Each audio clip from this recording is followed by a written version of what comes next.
Bonjour à tous, c'est Jenny Garden, je suis médium énergéticienne et en ce sens, je canalise les messages de votre flamme jumelle. Sachez que ce service est disponible et que vous pouvez en plus poser des questions avant la canalisation pour que je les pose à votre flamme jumelle. Je reviens vers vous ensuite pour vous transmettre le message et cette fois-ci, j'ai un runner qui répond à sa chaser. Voilà, parce qu'il y a des questions qui ont été posées. Donc voilà. Je vais vous énumérer les questions et puis je vais vous donner les réponses. Je remercie l'âme de ce runner et la chaser pour avoir accepté de partager les messages. Ça permet parfois de faire aussi des compréhensions sur votre propre parcours. Donc, c'est parti. Donc, la première question de cette chaser, c'est: que s'est-il passé après être parti de la maison alors là, elle mentionne la date, hein, donc je vais garder secrète pour que tu ne reviennes pas le soir. Alors, son runner, l'âme de son runner lui répond: j'ai eu une conversation avec quelqu'un qui m'a vu heureux et qui n'a pas apprécié cela. Cela m'a ramené à des doutes et j'ai pris peur, d'autant que nous étions si bien.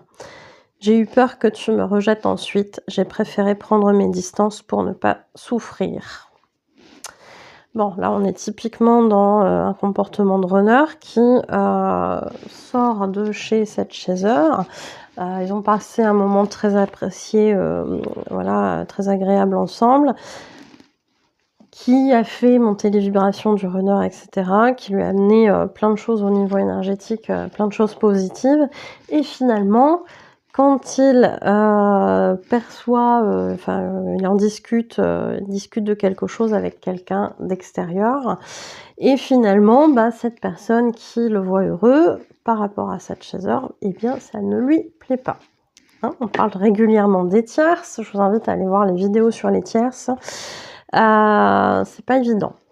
C'est pas évident, et on sait bien que du côté du runner, c'est le dernier qui parle qui a raison. Hein.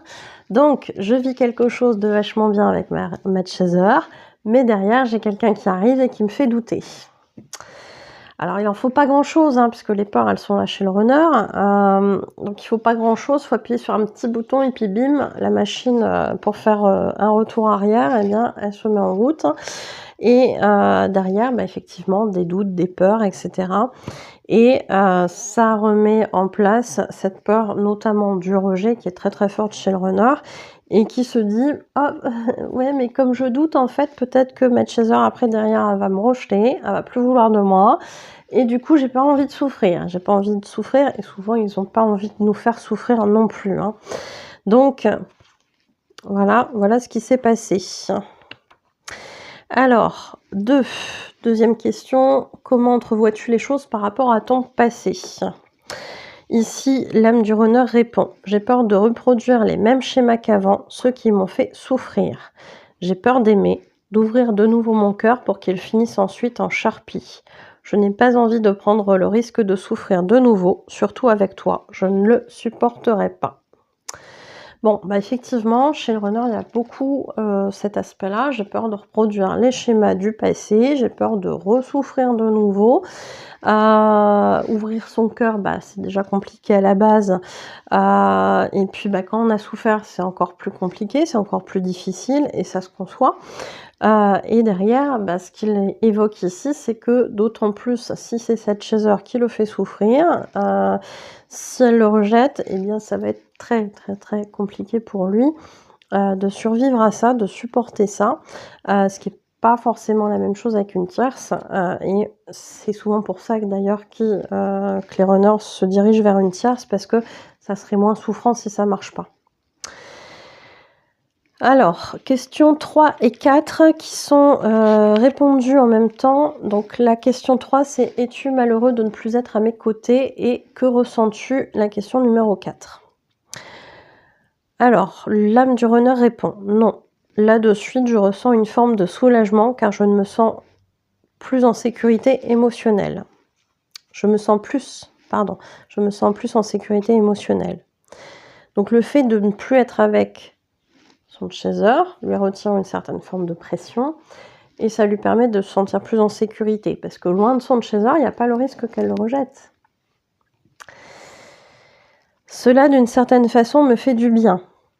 Mais j'ai conscience que mon attitude a pu te paraître incohérente et je ne le comprends, mais je n'ai pas pu faire autrement. J'ai encore besoin de temps pour travailler sur mes peurs, mais je pense à toi malgré tout.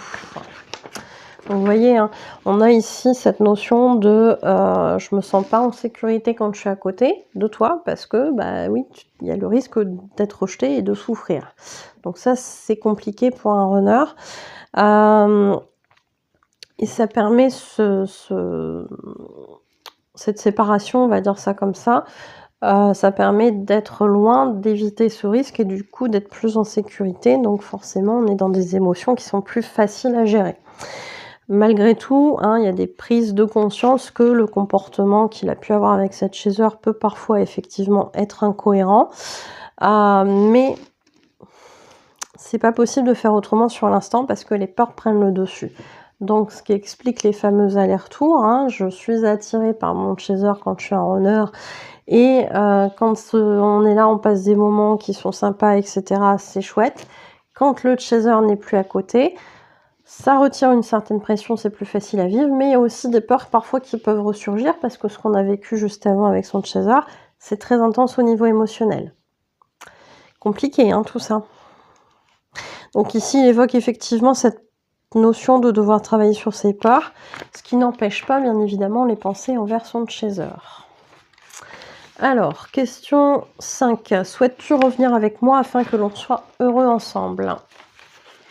Hop. La réponse de l'âme du runner, c'est pour le moment, il est plus facile pour moi de me préserver émotionnellement. Être à ton contact est merveilleux, mais ensuite, c'est souffrant. Et comme je n'arrive pas à le gérer, je préfère être seule. J'espère, je sais que j'arriverai à gérer cela par la suite. Et à ce moment-là, oui, je reviendrai vers toi, car c'est ce que nous avons à partager est magnifique. Bon.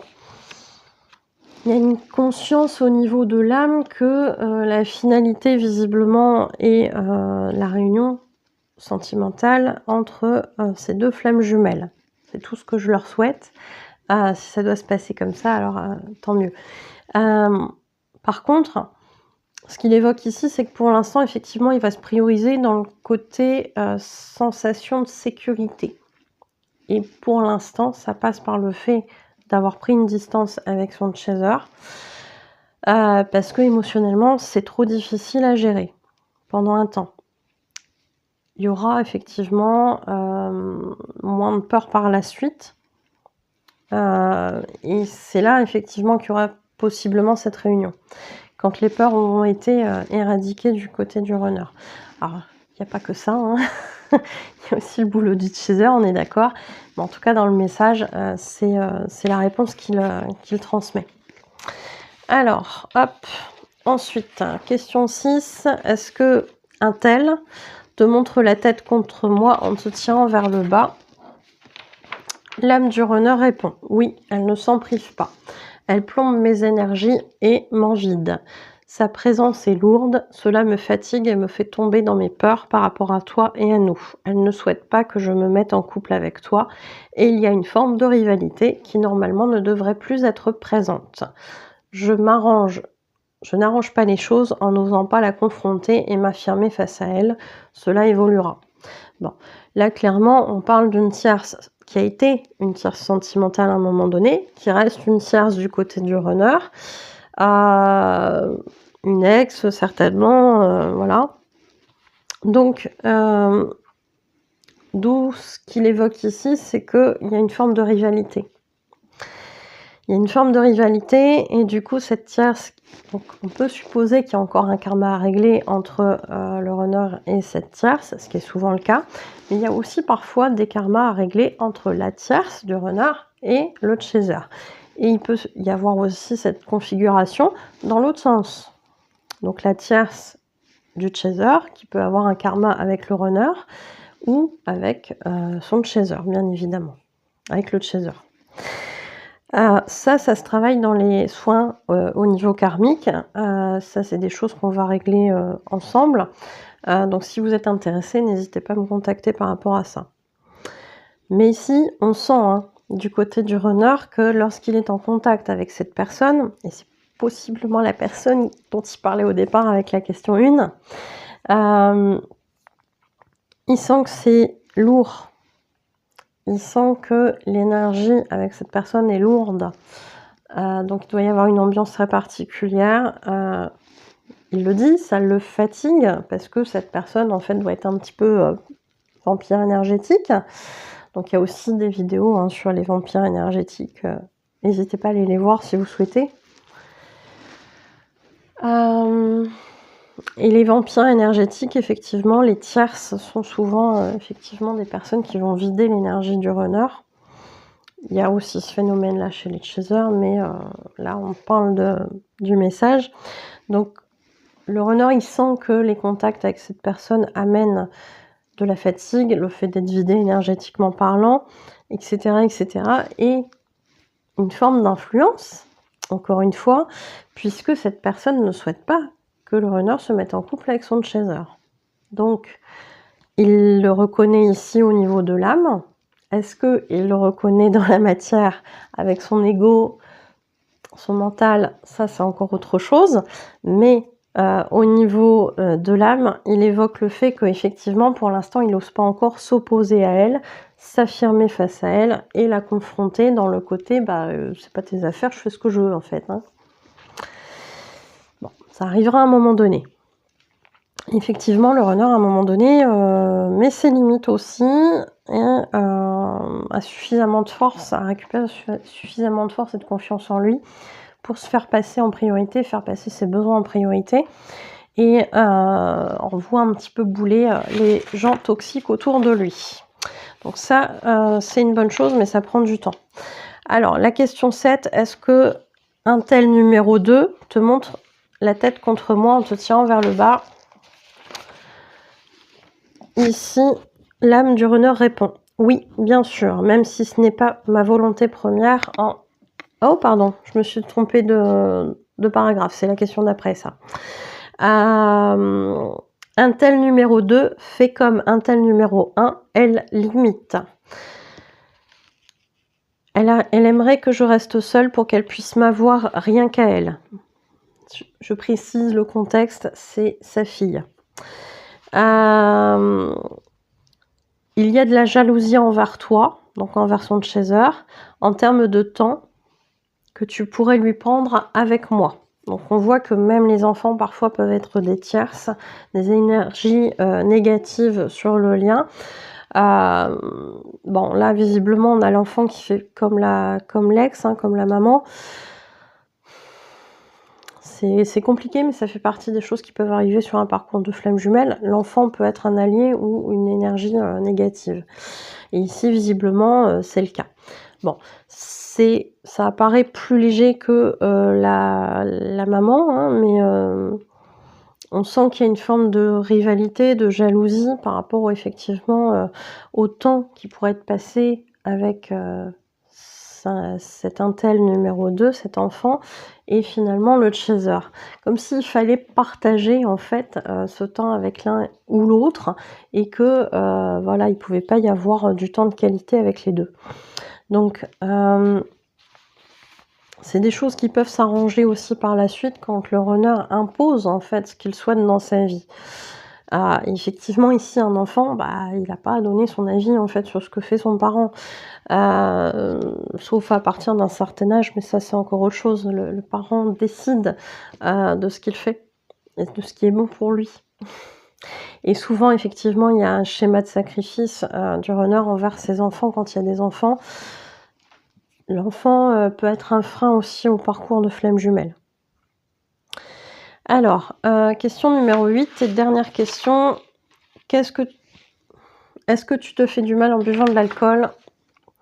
Donc, il peut y avoir effectivement des addictions du côté des runners. Je ne dis pas qu'il ne peut pas y en avoir du côté des chasers, ça peut arriver aussi. Mais souvent, le runner prend cette addiction comme un moyen d'éviter aussi la relation. ou en tout cas les souffrances que ça lui provoque. Enfin, les guides sont en train de me dire qu'il n'y a pas que cet aspect-là. L'addiction, elle peut déjà être là, avant qu'il y ait la rencontre avec son chaser. Parce que l'addiction peut être une forme de fuite déjà sur certaines choses, certains ressentis qu'il ne veut pas prendre en considération, qu'il ne veut pas analyser, qu'il ne veut pas ressentir. Donc c'est déjà une forme de fuite en fait sur des choses qu'il est en train de vivre, mais c'est pas forcément que lié à la relation.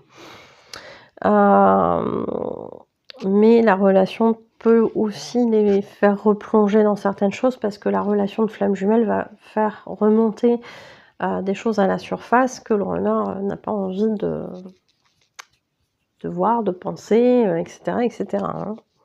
Donc ça va être compliqué. Mais c'est pas la relation en elle-même. Il me dit c'est pas le chaser en lui-même qui provoque ça.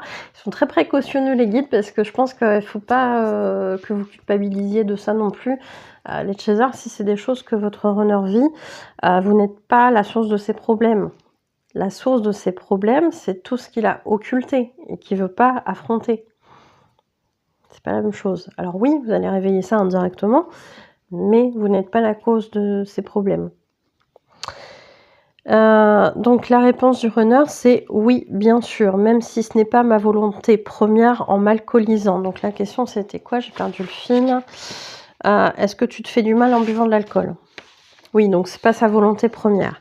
J'essaie surtout d'oublier mes difficultés et à quel point j'ai été ou je me sens parfois encore minable. Voyez, je me laisse influencer par des gens qui ne me veulent pas du bien, mais dont je n'arrive pas encore à me détacher réellement. On en a vu 2 là dans le message. Il y en a peut-être d'autres. Je souhaite aussi faire taire mon cœur qui ne veut que toi, mais je lutte contre lui pour plein de mauvaises raisons, car je suis convaincue que je ne te rendrai pas heureuse. Tu mérites mieux qu'un mec comme moi.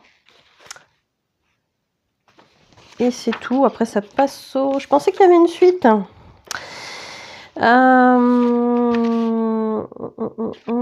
Donc non, il n'y a pas d'autre suite. Je me suis pas... Non, c'est tout bon.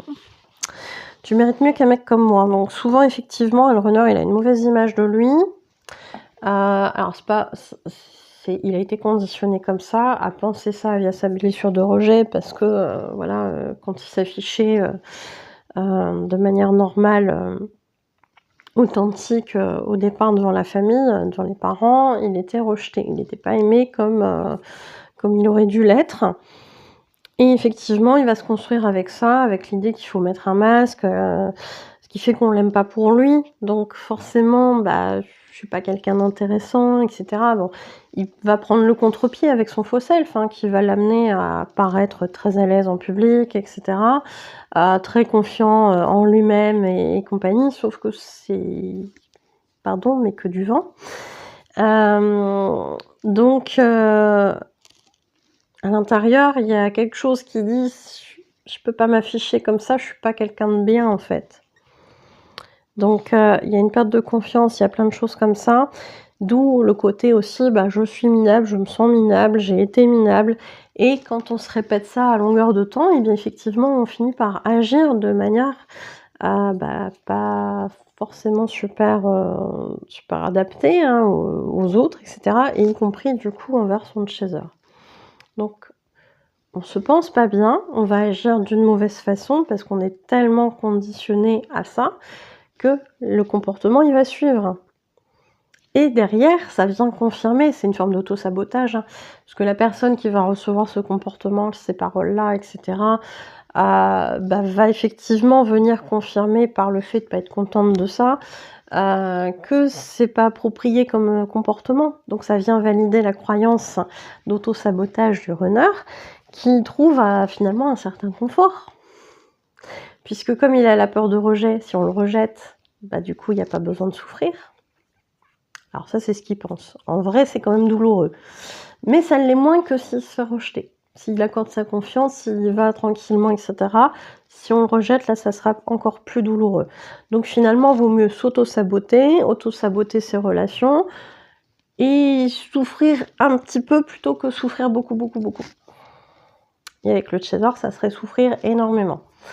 Donc quand on comprend ça, forcément, il y a une logique qui est pas super logique pour le chaser comme ça, d'instinct, mais il y a une logique autre qui est celle du runner et on voit aussi, hein, dans ce qu'il raconte, c'est qu'il veut faire taire son cœur, puisque par rapport à son chaser, il y a des sentiments, mais il est tellement convaincu de pas être suffisamment bien pour elle que, là encore une fois, il y a de l'auto-sabotage. Il vaut mieux même pas tenter, ou tenter mais reculer, parce que la chaser va forcément, c'est ce qu'il pense, forcément le rejeter à un moment donné. Et comme ça sera douloureux, il vaut mieux carrément éviter, c'est tellement plus simple. En tout cas, c'est la logique, hein, je dis pas que c'est la vérité, je dis que c'est la logique du runner. Ce qui est au final pas vrai, hein, on le sait bien, en tant que chaser, on sait très bien que c'est pas vrai du tout. Le chaser lui demande que ça pendant très longtemps sur le parcours. Donc voilà, mais les deux sont pas prêts au même moment. C'est ça qui est terrible. Les deux sont pas prêts au même moment. Mais bon, bref, c'est comme ça. Alors, le message libre, c'est celui-ci. Je te demande pardon pour t'avoir posé un lapin ce jour-là. J'y vais ou j'y vais pas, hein. Les allers-retours. Toutes mes peurs ont refait surface et je n'étais pas bien. J'étais dans l'incompréhension, partagée entre ce moment avec toi où tout était parfait et ce retour des peurs qui m'ont fait plonger dans mes abysses intérieurs. C'était l'enfer après le paradis. Je ne pouvais pas revenir en étant dans ces émotions que je ne comprenais pas. Je ne voulais pas non plus que tu me perçoives de cette manière. Tu te serais dit quoi ? Que j'étais fou ? Que j'étais bipolaire ? Avec le recul, je ne voulais pas que tu me perçoives mal, mais en ayant ce comportement fuyant, j'ai quand même montré une partie de moi où tu as dû penser de mauvaises choses de moi. Ce qui explique cette distance entre nous depuis cet épisode. J'ai honte de moi, de mon comportement, et j'ai peur d'affronter de nouveau ton regard. Je préfère fuir, et même si je sais que t'expliquer pourrait peut-être nous aider, en fait, je suis convaincue que je ferai pire que mieux, et que tu m'en voudras encore plus. Alors, reste à l'écart. Alors, je reste à l'écart, ou préfère la superficialité, le temps que mes émotions se décantent. Tu n'y es pour rien dans tout ça, tu es parfaite, mais cela me fait peur. C'est moi qui ai un souci, je dois y travailler pour le régler, laisse-moi du temps, s'il te plaît. On voit ce souhait d'être proche de son chaser, de vivre ces choses qui sont a priori parfaites quand ils sont ensemble, avec un amour qui est là, voilà. Et puis finalement, cette prise de recul qui intervient après une discussion avec quelqu'un d'extérieur qui visiblement ne souhaite pas ce rapprochement entre le runner et le chaser. Et ce runner qui, encore une fois, est perméable, peut-être parfois un peu trop, mais ça il apprendra à l'être beaucoup moins par la suite, est perméable à l'extérieur, à la vie extérieure. Et comme cette personne ne souhaite pas ce rapprochement entre le runner et le chaser, finalement, il faut faire plaisir, de manière inconsciente bien sûr, à l'autre, pour plaire, pour être aimé, pour avoir un peu d'attention, etc. Parce que c'est ça que le runner recherche, hein, dans les interactions avec tout le monde. Sauf avec son chaser, bien évidemment.